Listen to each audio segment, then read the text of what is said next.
part 2 here. So we have these unwarped fretboards, and like I say, I can recognize when we have a C in the open position. This would be the open position. You see these little guys here. Okay, this one, this one, this one, this one. What do you notice about all of them? They're all next to the 3. Yet, and this is the oh, my cats are on the roof.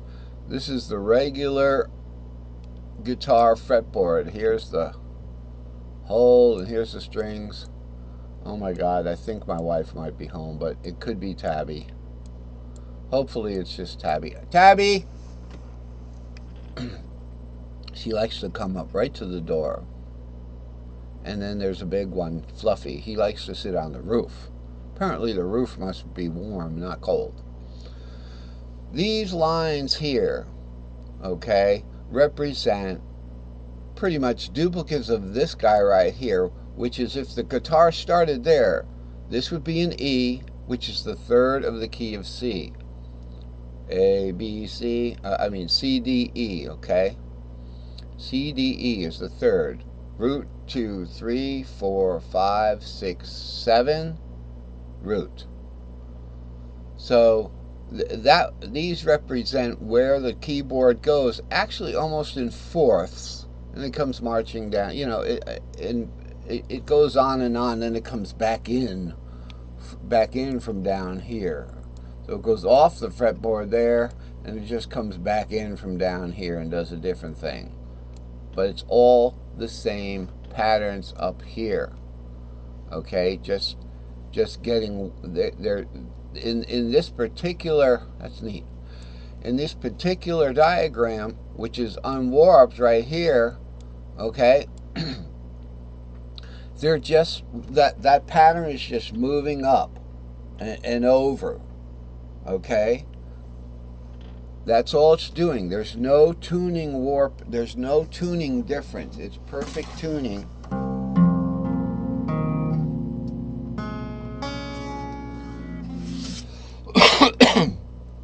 Now notice there's only 5 strings because it's all happening in caged.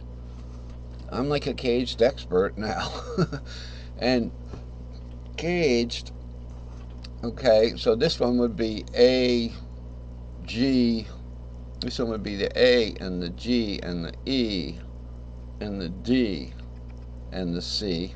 But I just didn't have room to do the little letters in between each one. I did the one for the bottom, which is a G. The G shape starts on a 6, okay?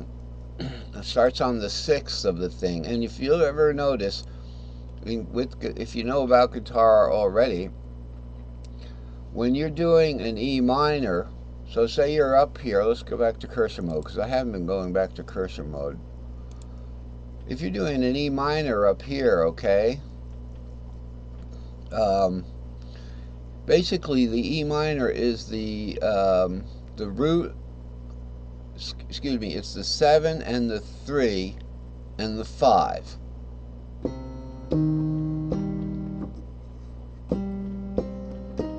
Okay, this is an E minor 2nd position. Alright, I'm going to draw it green.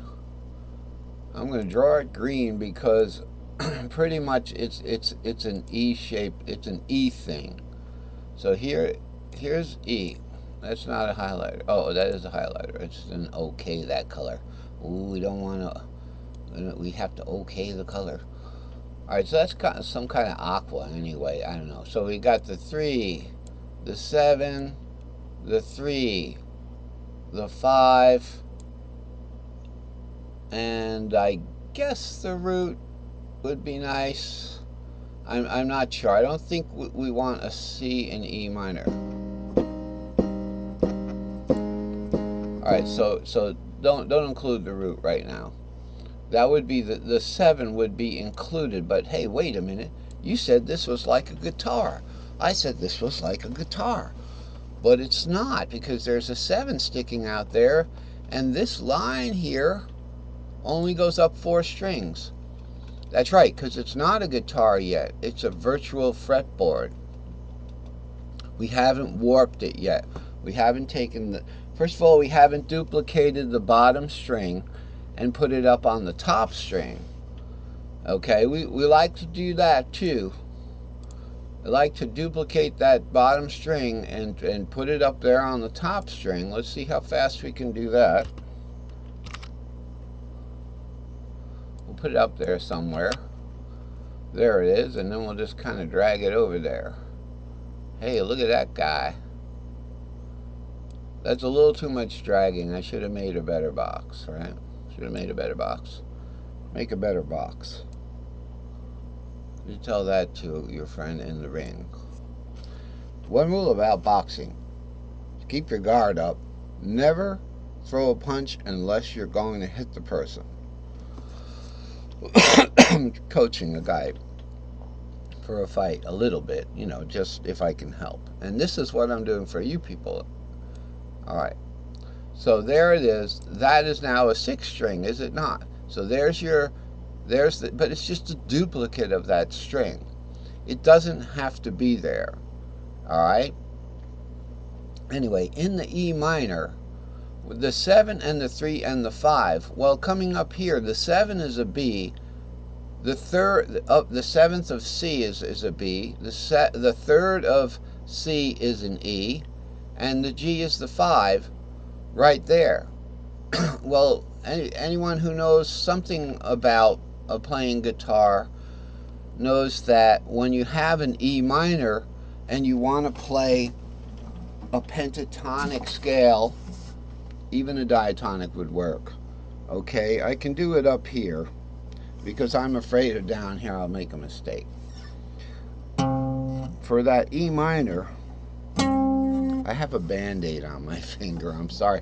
I was running my hands down the banister yesterday and I hit one of the nails that they had for Christmas decorations. I can't believe they did that. Anyway, so I'm going to have to either use a pick or just my first, you know, pick with a different finger.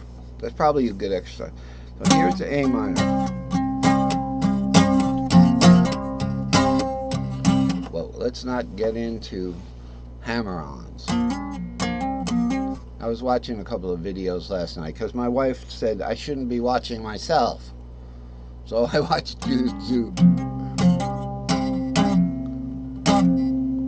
Pull-offs and hammer-ons. But they got to pay more attention to what's down here when they're not on the fretboard.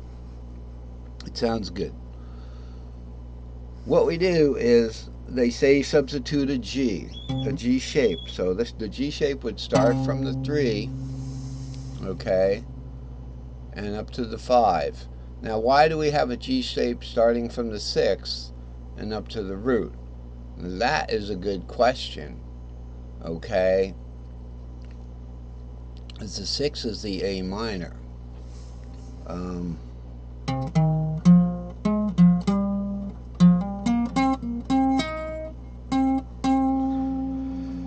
Alright, in actuality, if we're doing a C...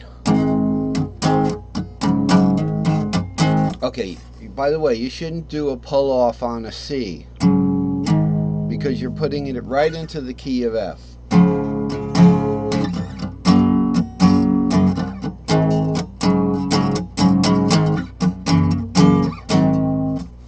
I shouldn't have even done this dominant, because the dominant is supposed to be the 5th. So if you're making it the 5th of F, it should be the dominant. This one should be the dominant, so it should be...